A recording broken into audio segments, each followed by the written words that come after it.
देखो हमने प्रोनाउन के 2 टाइप्स पढ़ लिए थे। वे कौन कौन से थे? पर्सनल प्रोनाउन और डेमोस्ट्रेटिव प्रोनाउन। ठीक है, टोटल टाइप्स कितने थे वैसे प्रोनाउन के?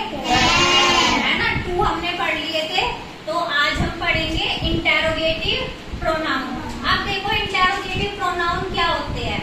इंटेरोगेटिव प्रोनाउन होते हैं, किस लिए यूज करते हैं हम इसको? किसी भी क्वेश्चन को आस्क करने के लिए, किसी भी क्वेश्चन को पूछने के लिए हम किसका यूज करते हैं? इंटेरोगेटिव प्रोनाउन का। अब देखो, अब जो क्वेश्चन हम पूछते हैं उसके लिए क्या क्या वर्ड यूज करते हैं इसमें? हु, whom, whose, what और which।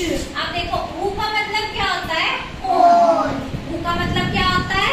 कौन। जैसे example, who is knocking the door, कि डोर पर कौन है ना, जो नॉक कर रहा है ना।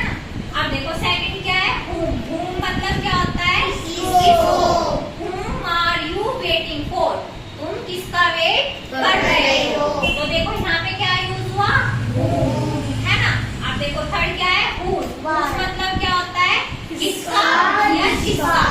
अब देखो यहाँ पे हो रहा है ना, whose bag is lying on the table, किसका बैग टेबल पर है ना। टेबल पर किसका बैग है ना। तो उसके लिए क्या, किसका के लिए क्या यूज करते हैं? whose। अब देखो ये क्या है? what। what मतलब क्या। what are you doing now, तुम क्या कर रहे हो, है ना। तो यहाँ पे ये क्या हुआ? Interrogative pronoun. अब देखो which मतलब या तो जो या कौन सा। which dress do you like more, कौन सी ड्रेस आपको ज्यादा पसंद है। तो जो है हाँ, कौन सी मतलब एक ही बात हो गया ना बाबू। ठीक है, तो ये जो who, whose, what, which, ये सब क्या है? Interrogative pronoun. और ये सब इसके 1 एग्जांपल्स है। आप बताओ इंटेरोगेटिव प्रोनाउन में कुछ डाउट? इंटेरोगेटिव प्रोनाउन किस लिए यूज करते हैं? क्वेश्चन को पूछने के लिए, है ना। ठीक है, अब देखो फोर्थ होता है रिफ्लेक्सिव प्रोनाउन, है ना। कौन सा होता है? Reflexive. Point back to the subject of the sentence. ये क्या करता है? जो भी सेंटेंस में सब्जेक्ट होता है उसको पॉइंट बैक करता है ना, उसको इंडिकेट करता है, उसको पॉइंट करता है। ठीक है, अब देखो जैसे जो ये वर्ड है, देखो myself, yourself, himself, herself, itself, yourself, ourself, themselves. अब आप देख रहे होंगे कहीं पे तो क्या यूज हो रहा है? सेल्फ। कहीं पे क्या यूज हो रहा है? सेल्फ, है ना। तो कोई बताएगा यहाँ पे कहीं पे सेल्फ और सेल्फ क्यों यूज हो रहा है? मैंने शायद से पहले भी बताया हुआ है क्लास में। हाँ,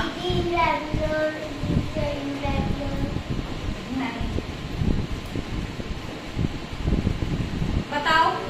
देखो जो सेल्फ होता है SELF, वो तो होता है सिंगुलर के लिए, और जो SELVES होता है वो किसके लिए होता है? प्लूरल प्रोनाउंस के लिए। ठीक है, अब देखो जैसे example, I did the homework bye my self. अब देखो क्या कह रहा है? मैं अपना होमवर्क अपने आप करता हूँ। तो देखो ये क्या है? My self. ये किसको कर रहा है? सब्जेक्ट को। सब्जेक्ट को पॉइंट बैक कर रहा है ना। आई मतलब मैंने अपना काम अपने आप किया है ना। तो ये क्या हो गया? Reflexive pronoun. अब देखो she prepared the food all by herself. उसने क्या करा? उसने अपने आप अपना सारा खाना तैयार किया। तो देखो जो ये हरसेल्फ है किसको पॉइंट बैक कर रहा है? शी को। किसने? हरसेल्फ किसको बोल रहे हैं आप? शी को। और यहाँ पे माई सेल्फ किसको बोल रहे हैं? आई को। ठीक है, अब देखो जो गर्ल्स होती है उसके लिए तो हम यूज करते हैं हरसेल्फ और शी, और जो बॉयज होते हैं उसके लिए क्या यूज करते हैं? ही और हिमसेल्फ, है ना। ठीक है, अब देखो फिफ्थ कौन सा है? एम्फेटिक प्रोनाउन और इंटेंसिव प्रोनाउन। इसको हम एम्फेटिक भी बोलते हैं और इंटेंसिव भी बोलते हैं, दोनों नाम है इसके। ठीक है, ये किस लिए? Are used to emphasize the action of the subject. ये क्या करता है? सब्जेक्ट के एक्शन को एम्फेसाइज करता है। ठीक है, ये क्या करता है? सब्जेक्ट के एक्शन को क्या करता है? एम्फेसाइज। अब देखो जितने भी ये सारे रिफ्लेक्सिव प्रोनाउन है ना, यही सब कौन से प्रोनाउन है? एम्फेटिक प्रोनाउन है। ठीक है, जितने भी ये सारे प्रोनाउन दिख रहे हैं ये सारे क्या है? एम्फेटिक भी है। अब आप सोचोगे तो फिर रिफ्लेक्सिव और इसमें एम्फेटिक में क्या फर्क है, क्या डिफरेंस है? अब देखो, इंटेंसिव प्रोनाउन समझ में आ गए क्या होते हैं, किस लिए यूज करते हैं हम इसको? Emphasize the action of the subject. Subject के एक्शन को क्या करने के लिए? एम्फेसाइज करने के लिए हम किसको यूज करते हैं? इंटेंसिव प्रोनाउन को यूज करते हैं, है ना। अब देखो, I myself saw him cooking, मैंने अपने आप उसको देखा। अब देखो, ये अपने आप क्या कर रहा है? सा मतलब क्या होता है? देखना, देखना ही तो एक्शन हो रहा है ना इसमें।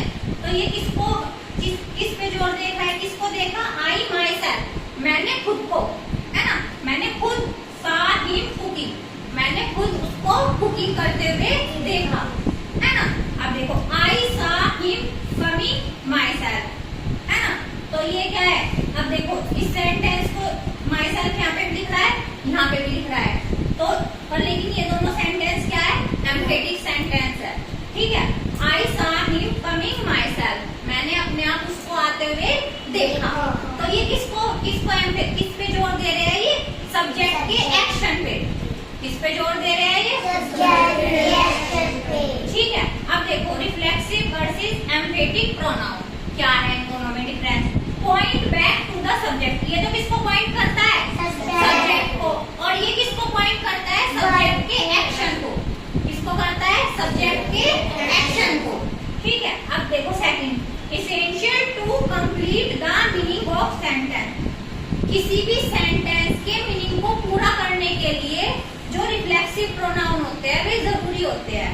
अब देखो कैसे, I talk to myself when I am nervous, मैं अपने आप से क्या करती हूँ? बात करती हूँ जब मैं नर्वस होती हूँ, है ना। तो अब ये देखो, अगर मैं यहाँ से माई सेल्फ हटा दूँ तो क्या बन जाएगा? I talk to when I am nervous. क्या इस सेंटेंस का मीनिंग होगा? कुछ होगा? आई टॉक टू, टू किससे टॉक कर रही हूँ? वो तो है ही नहीं सेंटेंस में। तो रिफ्लेक्सिव प्रोनाउन क्या होते हैं? किसी भी सेंटेंस के लिए इंपॉर्टेंट होते हैं। It can not be removed, इनको हटाया नहीं जा सकता है। इन वर्ड्स को क्या नहीं करा जा सकता है? हटाया नहीं जा सकता है। अब देखो, एम्फेटिक में क्या होता है? It can be removed from a sentence without changing the meaning, इनको सेंटेंस में से हटाया जा सकता है और सेंटेंस का मीनिंग भी चेंज नहीं होगा। देखो कैसे, you need to fix this yourself, अगर देखो, अगर मैं यहाँ से योरसेल्फ हटा दूं, you need to fix this, इसका मतलब क्या हो जाएगा? कि आपको इसे सही करने की आवश्यकता है। तो बताओ, अधूरा लग रहा है कोई sentence? You need to fix this, है ना, लग तो नहीं रहा। और you need to fix this yourself, चाहे हम योरसेल्फ भी लगा ले, है ना, तो ये थोड़ा सा और अच्छा लगने लगता है ना। You need to fix this yourself, तुम्हें अपने आप इसको क्या करना है? फिक्स करना है।